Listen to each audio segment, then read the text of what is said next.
بالله من الشيطان الرجيم بسم الله الرحمن الرحيم رضي الله لشفاعة رسول الله صلى الله عليه وسلم ولغفران ذنوبنا ولمحو سيئاتنا تبديلها بالحسنات ولقضاء حوائجنا حوائج الدنيا والآخرة ولتيسير أمورنا أمور الدنيا والآخرة وزن لحضر جميع الملائكة المقربين والقربين والرحمين جميع الملائكة وعلى حضر جميع الأنبياء والمرسلين عليهم الصلاة والسلام وعلى كل أصحاب كل المؤمنين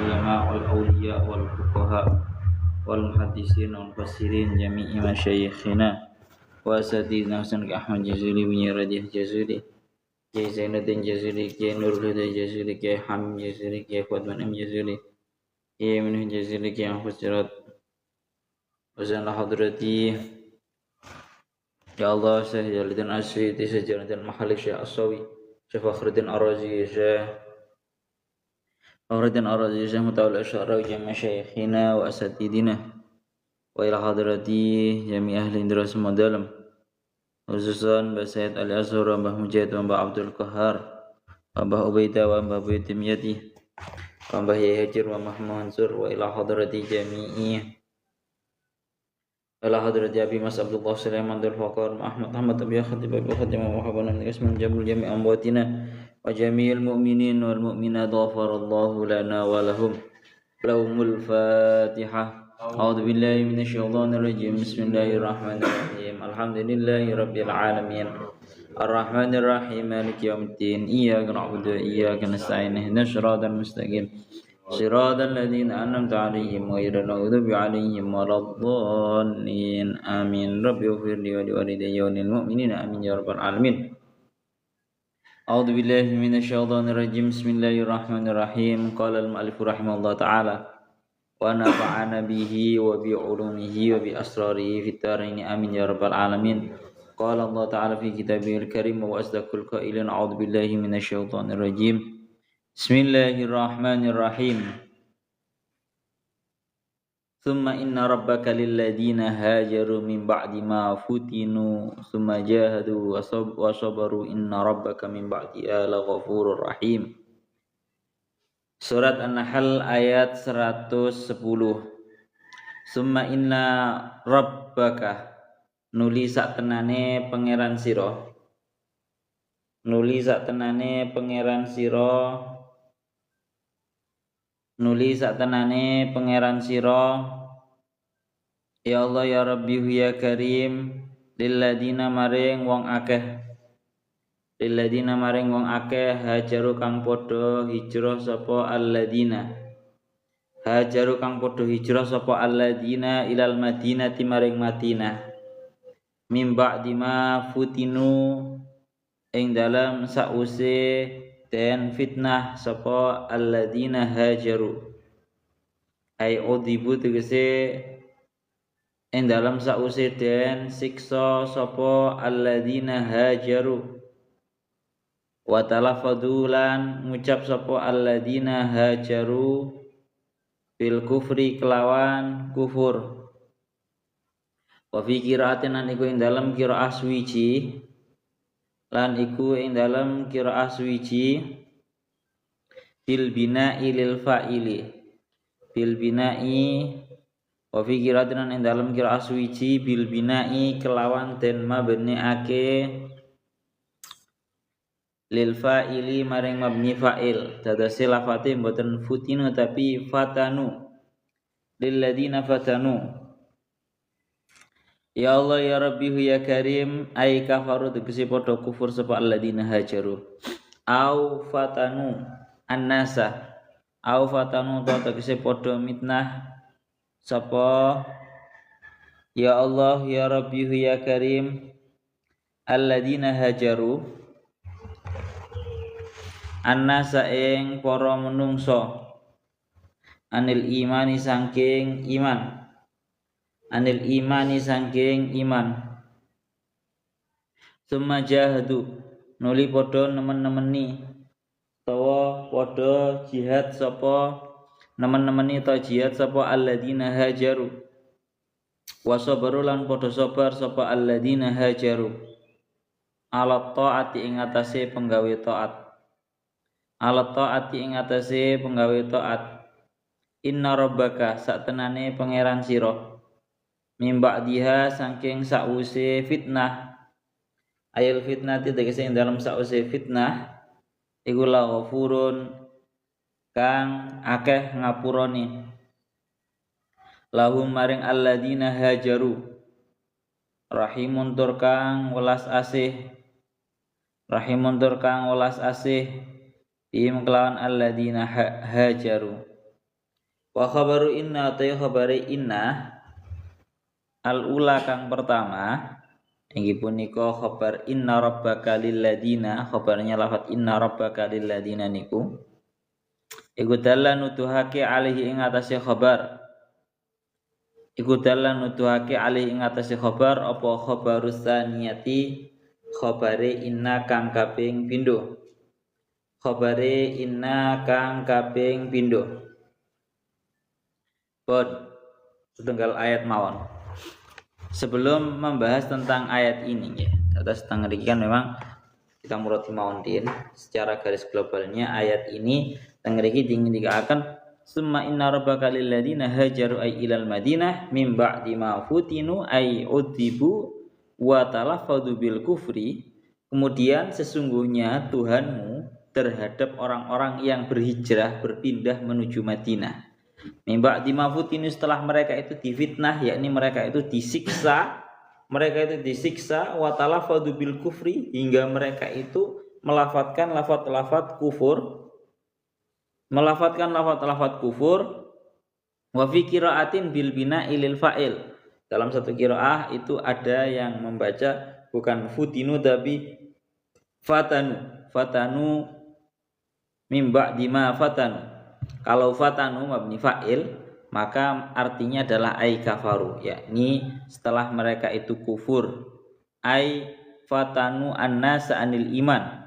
Dan juga atau tafsirannya bisa ditafsir dengan mereka memfitnah terhadap para manusia dari iman. Tengriki dilanjutkan orang-orang yang berhijrah berpindah menuju Madinah setelah mereka itu difitnah dengan artian disiksa habis-habisan hingga mereka itu melafatkan lafaz-lafaz yang kufur, maka kemudian mereka itu berjihad bersungguh-sungguh dan mau bersabar, wasabaru mereka mau bersabar ala ta'ah atas ta'ah, inna rabbaka min ba'diha laghafur rahim. Ya, sesungguhnya Tuhanmu setelah terjadinya fitnah tersebut itu maha pemaaf lagi maha penyayang. Dan khobarnya inna yang pertama itu sudah bisa difahami daripada khobarnya inna yang kedua. Secara garis globalnya arti daripada ayat ini adalah memang intinya adalah kemarin kan sampun didawakan adalah orang-orang yang telah disiksa habis-habisan sama orang-orang kafir. Tapi kebetulan orang-orang muslim yang tidak kuat untuk menghadapi siksaan ini, sehingga orang-orang muslim, orang-orang yang beriman ini sampai akhirnya melakukan atau melafatkan terhadap kalimat-kalimat kufur dengan tujuan agar mereka bisa selamat daripada siksaan orang-orang kafir. Maka tengriki dijelaskan hukumnya kalian Allah Ta'ala. Hukumnya adalah sesungguhnya Tuhan mereka setelah mereka itu disiksa dan juga melafatkan lafaz kufur itu maha pemaaf lagi maha penyayang.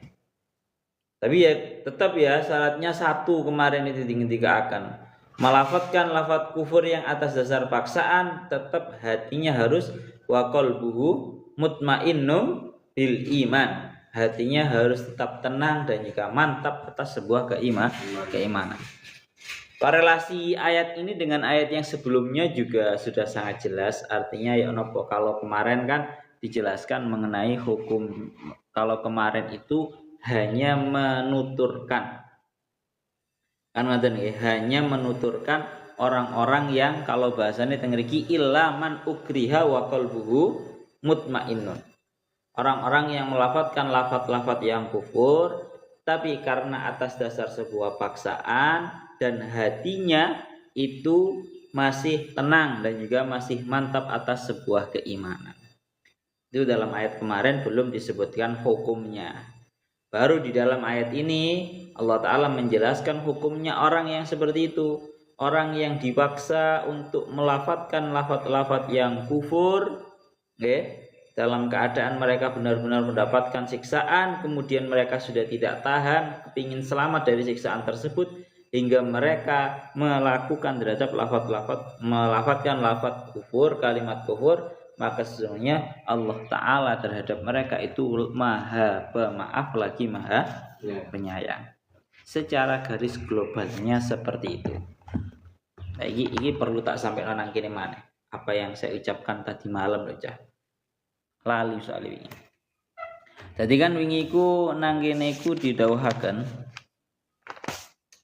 dalam ayat yang sebelumnya ayat ini kan dengerikan dingendikaken kan walakin man syaraha bil kufri sadran fa alaihim ghadabun minallahi wa lahum adzabun adzim dzalika bi annahu mustahabbul hayatad dunya alal akhirah di ayat yang 108 gitu loh. Jadi dengeriki dingendikaken mereka itu orang-orang yang kufur setelah iman. Berarti ini namanya apa? Murtad. Ini termasuk asyaddu anwa'il kufri. Paling jeleknya, paling buruknya macam-macam kekufuran yaitu riddah atau murtad. Na'udzubillahi min dzalik. Dan ngriki dingendikaken mereka akan mendapatkan ancaman daripada Allah Ta'ala berupa akan mendapatkan murka dari Allah dan juga siksaan yang agung daripada Allah Ta'ala. Dzalikal wa'idu lahum bi annahum mustahabul hayatad dunya yakhtaru alal akhirah.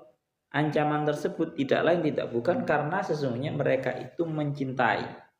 Karena sesungguhnya mereka itu sangat mencintai terhadap kehidupan dunia, lebih mendahulukan terhadap kehidupan dunia atas akhirat. Jadi hampir bisa dipastikan kalau ada orang murtad keluar dari agama Islam itu tidak lain tidak bukan motifnya adalah karena kepingin mendapatkan dunia. Beda kalau orang non muslim masuk ke agama Islam, kebanyakan motifnya orang enek, motif dua gak enek. Pasti motifnya adalah hidayah karena benar-benar mendapatkan hidayah daripada Allah Ta'ala. Tapi lek ana wong Islam, mari dekne iku Islam, marono kok dekne iku kufur artinya murtad, hampir bisa dipastikan karena dia memang sedang mengejar dunia yang dia inginkan.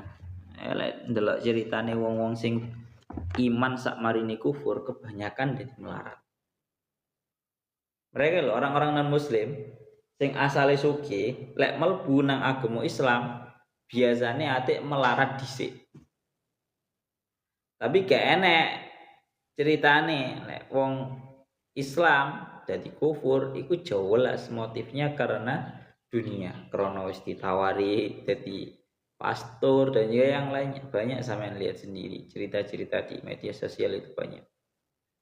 Lalu tengeriki itu tidak lain tidak bukan karena mereka itu mencintai, mendahulukan, memilih terhadap dunia atas kehidupan akhirat. Lalu kan ini seperti yang dilakukan oleh Syekh Mu'taul Asy'arawi, beliau bolak-balik dawuh.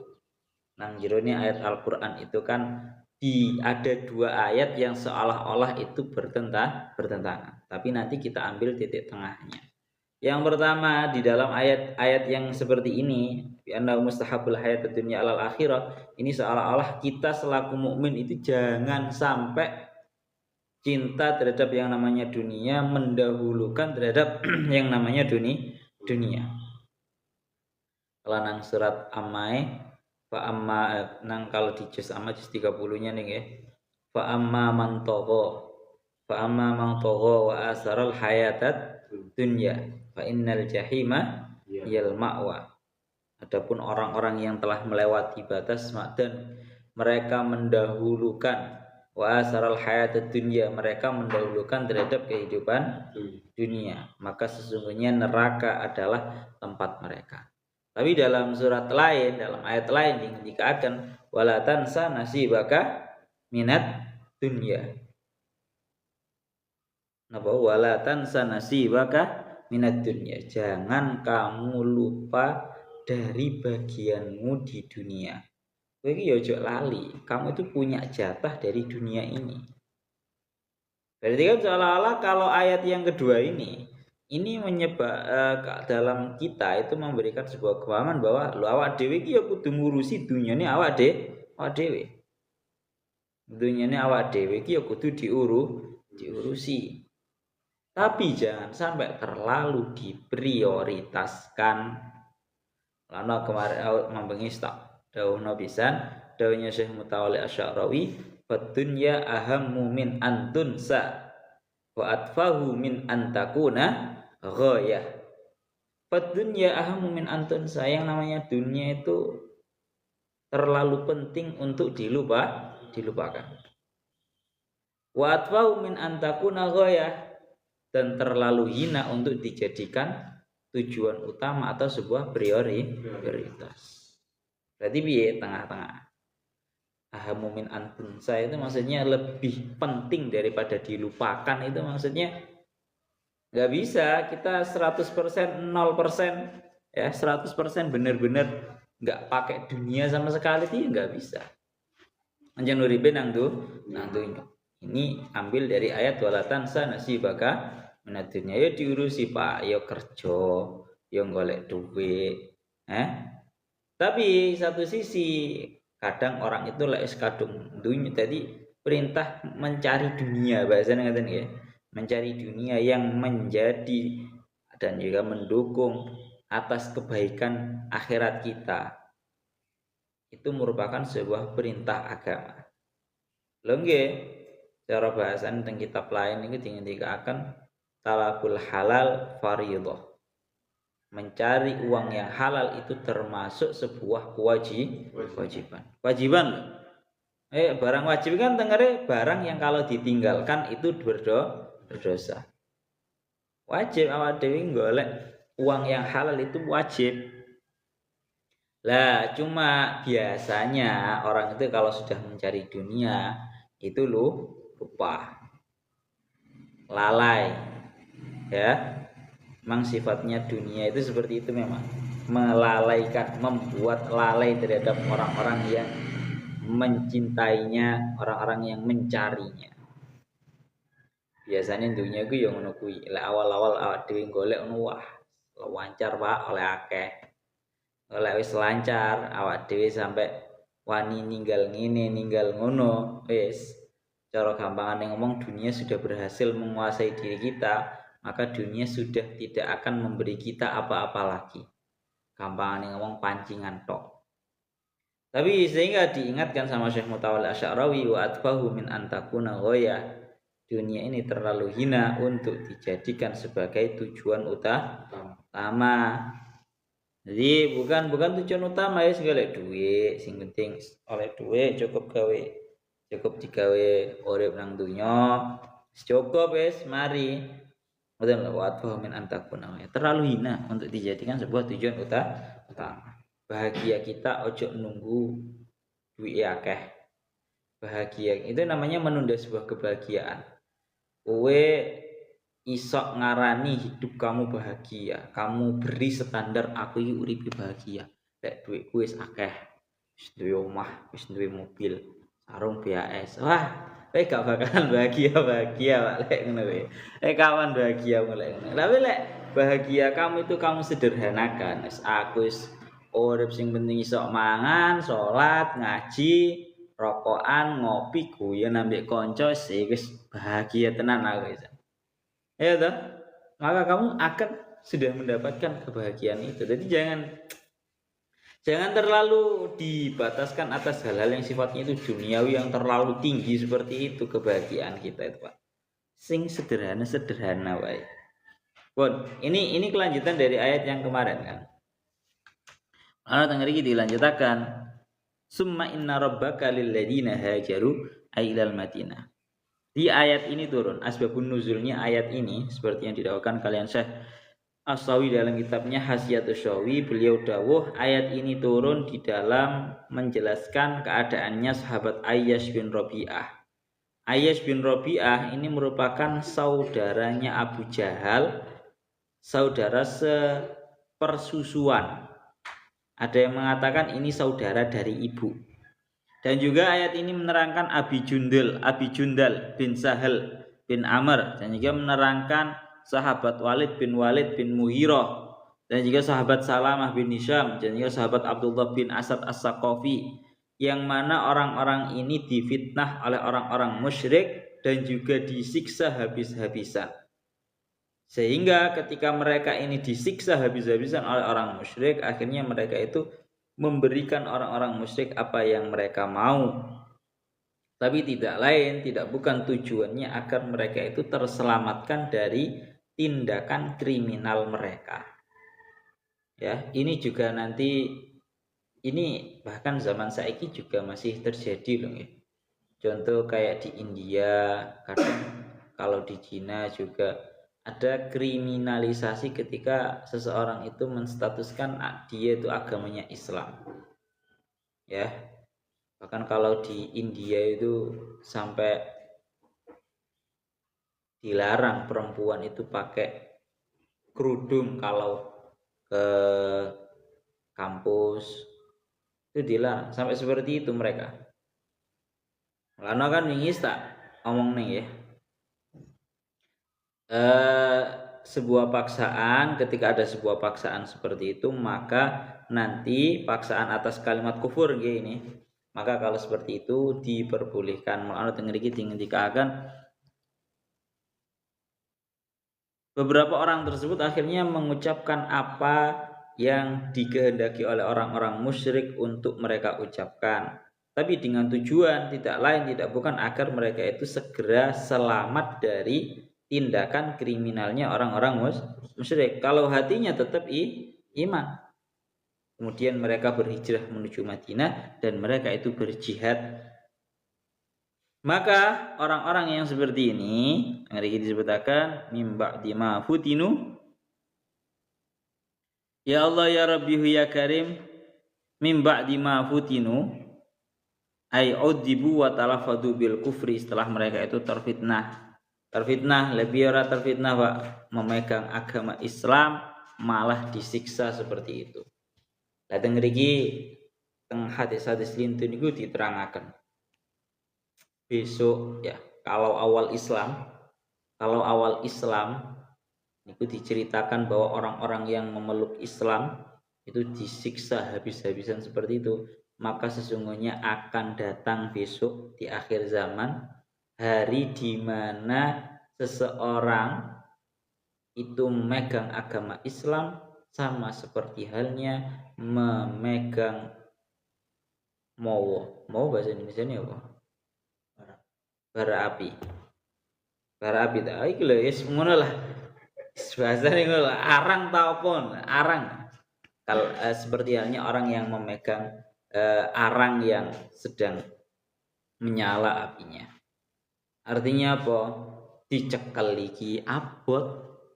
Gitu. Dicekel iki abot, panas. Ora dicekel iki iman, wajib dicekel, wajib dipegang.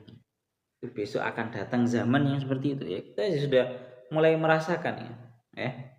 Yang model-model seperti itu, model-model penindasan seperti itu mulai banyak sekarang.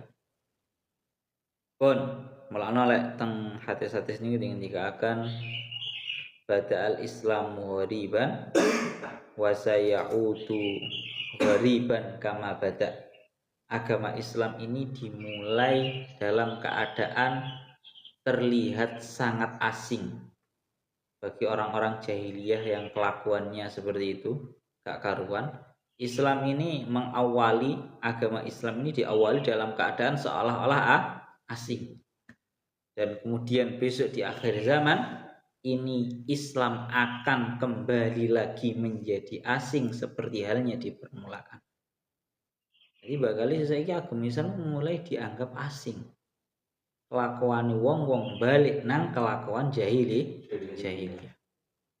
Sehingga Islam itu dianggap asing Lah ade ngerasa ora sih, saiki di mana seseorang yang pakai hijab sama ya katakan pakai apa ya, pakai gamis gitu aja sudah dianggap itu pakaian ustazah. Ya ora? Lah padahal kan itu kan sebuah pakaian yang sifatnya kewajiban loh, Pak. Tapi ketika ada orang perempuan pakai kerudung sama pakai gamis, pakai kerudung itu dianggap sebagai orang alim. Padahal itu pakaian yang sifatnya pakaian wajib. Anggapannya sampai seperti itu. Sedangkan orang-orang yang tidak berkerudung dianggap kayak biasa, rene opo-opo.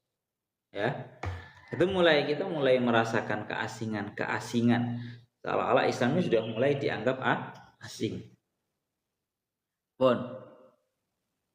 Kalau lanjutkan malih. Ya Allah ya Rabbi ya Karim.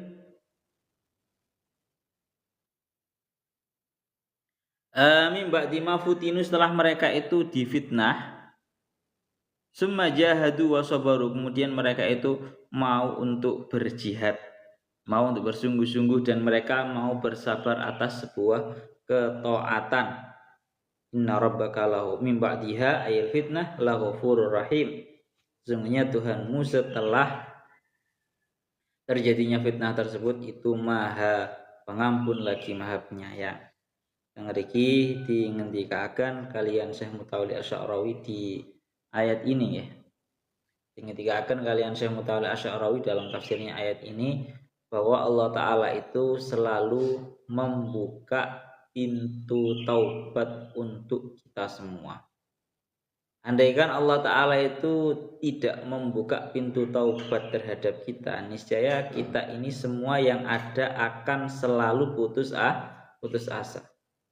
Umat Kanjeng Nabi niku termasuk umat sing paling enteng lek dikongkon taubat. Maksudnya syarat taubatnya itu enteng, sing penting mek mareni penggawean eleke, marang ngonten kemudian dia azam atau punya keinginan kuat bahwa dia tidak akan melakukan hal tersebut di masa yang mendatang, itu sudah dianggap sebagai taubat. Tidak ada kewajiban-kewajiban yang lain. Kalau umat-umat zaman dahulu, wah taubat itu ono sing diharuskan sampai membunuh dirinya dan juga yang lain, berat. Dan untungnya adalah umatnya Kanjeng Nabi niki nopo? Di dalam melakukan sebuah tindakan maksiat, umat Kanjeng Nabi akan terus diberi sebuah kesempatan sampai dia bertaubat. Kalau umat-umat zaman dahulu sekali melakukan tindakan maksiat biasanya dibalasnya langsung di dunia. Berat banget. Kalau umat Kanjeng Nabi enteng, Pak. Penak. Mulakna sampai wonten hadis qudsi yang didhawuhaken yang diriwayataken kalian Syekh Mutawalli Asy'arawi, beliau dawuh intabu ilayya fa ana habibuhum.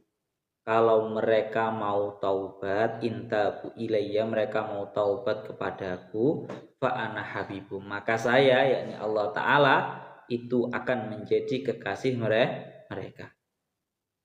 Tapi wa illam yatubu ya fa ana tabibuhum, ketika mereka itu tidak segera melaksanakan yang namanya taubat, maka fa ana tabibuhum, maka saya yakni Allah Ta'ala itu yang menjadi dokternya mereka. Maksudnya menjadi dokternya mereka piye? Gusti Allah iki iso ae ngiring jalan taubat, mengingatkan para pendosa dan menggiring mereka kepada jalan taubat. Itu iso ae gawe dalane, iku iso ae. Seperti halnya dokter yang bisa mengatasi penyakitnya orang-orang yang sedang sakit. Jadi selalu diberi kesempatan. Orang kok wong loro iku titik-titik amputasi, titik-titik amputasi. Tapi diberi kesempatan dulu, dicarikan solusi. Intabu ilayya fa ana habibuhum wa illam yatubu fa ana tabibuhum. Dawuhnya tang hadis kecil kurang lebihnya seperti itu. Pun, terus intinya adalah teng mriki niki merupakan sebuah kesempatan bahasanya saya kesempatan Allah Ta'ala memberikan kesempatan untuk bertaubat. Artinya kalau mereka ini dalam kasusnya orang-orang para sahabat yang dianiaya, mereka harus dianiaya. Kemarin sama kalau sebutaken ya, bahwa hukumnya orang yang disiksa, dianiaya, kemudian mereka dipaksa untuk mengucapkan kalimat-kalimat yang menunjukkan atas sebuah kekufuran, mereka itu hukumnya boleh, jawaz, mubah untuk mengucapkan kalimat kufur, tapi syaratnya satu, wa qalbu mutmainnum bil iman, hatinya tetap harus tenang dan juga mantap terhadap sebuah keimanan. Tapi yang lebih afdol, yang lebih utama, yang lebih utama tetap napa membiarkan dirinya terbunuh. Ya bet Pak, awak dhewe iki terpaksa niki Gus. Ya ora. Kira-kira lek awak dhewe urip nang zaman biyen ngono ya kaya ngono iku, Pak. Awak dhewe wis dipaksa ngono ya wis. Kita boleh untuk mengucapkan kalimat kufur. Penting kita pelajari baik menawa. Lho, orang-orang yang kerja di luar negeri barang itu kan ya banyak sing hidup di kalangan non muslim, kan sama. Lalu tengriku dilanjutkan lebih dipilih, lebih utama untuk memilih untuk dibunuh. Pancen kuat ya. Pancen kuat lebih memilih untuk dibiarkan dibunuh seperti halnya yang dilakukan oleh sahabat Yasir ya, bapak ibu jenis Yasir. Yasir dan juga istrinya Yasir yang bernama Sumayyah, yang mana kedua seorang suami istri, Sumayyah dan juga Yasir ini merupakan orang yang pertama kali syahid di dalam agama Islam. Lah, ini masih melanjutkan dawuhnya Syekh Mutawalli Asy'arawi mengenai ayat ini. Sehingga Allah Ta'ala itu selalu memberikan kesempatan pada kita untuk melaksanakan taubat. Sekaligus begini, sebelum kita lanjutkan ke dawuhnya Syekh Mutawalli Asy'arawi, saya ingin mengingatkan. Kanjeng Nabi ku dawuh at-taib minadz-dzambi kaman la dzambalah. At-taib minadz-dzambi kaman la dzambalah. Seseorang yang sudah taubat dari sebuah dosa yang pernah dia lakukan, seolah-olah dia itu sama sekali tidak pernah melakukan dosa. Maksudnya apa? Orang kalau sudah taubat itu cara buku ngono mari ditulisi wis kena setipu, Pak. Wis putih mana, wis bersih mana. Ya walaupun tidak bersih dan putih seperti yang di awal ngoten mboten. Tapi wis kembali seolah-olah tidak ada kotorannya lagi. Nah, yang ingin saya ingatkan adalah satu dari hadis ini yang mengatakan, yang artinya bahwa orang kalau sudah taubat, orang kalau sudah taubat itu sama seperti halnya seperti orang yang tidak memiliki dosa. Saya ingin mengingatkan dengan hadis ini, ojo sampai ada seseorang itu mengingatkan terhadap masa lalu buruknya orang lain. Paham tak? Kalau dia sudah melakukan yang namanya taubat. Ono biyen wong iki penggaweane mendem, ono wong biyen penggaweane nyolong, ono wong biyen iki penggaweane zina. Misal. Tapi dia sudah taubat. Wis mari wis gak nglakoni ngono-ngono maneh. Maka dari hadis ini jangan sampai diingatkan lagi, apalagi bahasanya dicemooh dengan masa lalu. Tukang nyolong niku tukang mendem, jangan sampai. Karena orang yang sudah tobat wis mari bisa. Seperti halnya orang yang tidak memiliki dosa. Moga awak dhewe iku kebanyakan dari kita kan gak seperti itu toh. Sudah wong wis mari taubat, wis mari wis gak nglakoni ngono maneh, bener-bener taubatan nasuha jero bahasa. Wong iki cangkeme sik elek. Opo sih kono tukang mendem ngono piye. Nah, seperti itu. Masih banyak dari kita yang bahasanya sampai seperti itu. Nah, jangan sampai kita mengingatkan masa lalu buruknya orang lain. Karena kita tidak pernah tahu seberapa berat dia untuk berubah, untuk melupakan dan berubah dari masa lalunya. Saenak dhewe, saiki jan aku ya wegel nyawang ngono. Enak-enak ana wong wis berubah, wis apik. Ngono iki sik dibuli ya. Justru gara-gara kakek no sing bully ngene iki sing asline mari taubat wis tenanan, gara-gara diingatkan terhadap masa lalunya, akhirnya wonge balik maneh. Banyak kejadian yang seperti ini. Nah, jangan seburuk apapun masa lalunya seseorang, kalau sudah ditaubati ya berarti dia itu seolah-olah tidak pernah melakukan dosa tersebut. Wes. Itu pertama perlu kita yakini untuk diri kita sendiri. Yang kedua, jangan sampai kita melakukan hal tersebut kepada yang lain. Nah, kembali lagi kepada daunnya Syekh Mutawalli Asy-Sya'rawi membahas mengenai Allah Ta'ala memberikan kesempatan taubat dalam ayat ini.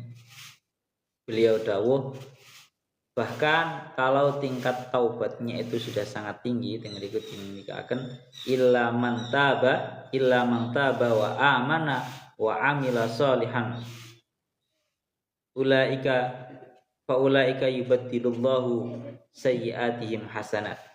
Adapun kecuali orang yang bertaubat, beriman dan mau beramal soleh, maka sesungguhnya mereka itu tergolong maka orang-orang tersebut akan Allah Ta'ala ganti keburukannya menjadi hal-hal yang baik. Pokoknya wong wis gelem taubat tenanan, berusaha istiqomah nang jero taubate, sifat-sifat eleke, semua keburukannya baik itu berupa dosa, kebiasaan buruknya, itu akan diganti oleh Allah Ta'ala menjadi sebuah kebaikan.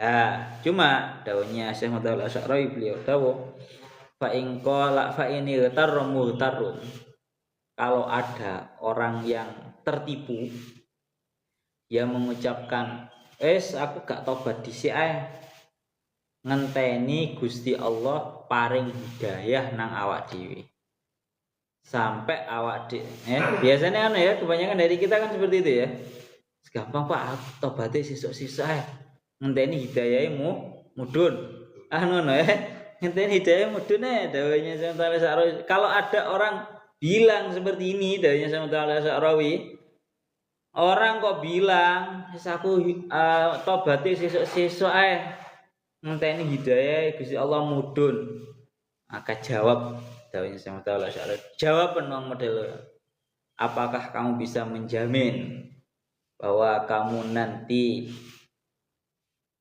bisa taubat dulu sebelum mati? Karena banyak orang yang belum berkesempatan taubat wis mati dhisik, mari mendem melakukan hal ketubruk mati. Kan banyak seperti itu. Maksiat maksiat aja, maksudnya maksiat tetap haram, tapi nggak usah berdalih. Yang sulitnya dari kita kan seperti itu tuh maksiat berdalih, gampang kok tau wis. Ngono kuwi lah. Model-model awak dhewe ngono kuwi lho modele. Maksiat ya wis maksiat, kita akui itu merupakan sebuah dosa. Wis mari cukup mandek, gak usah berdalih. Pun niku dawuhnya Syekh Mutawalli Asy-Sya'rawi seperti itu. Pun yauma ta'ti kullu nafsin tujadilu an nafsiha wa tuwaffa kullu nafsin ma 'amilat wa hum la yudlamun. Ilahuna wa a'lam bissawab.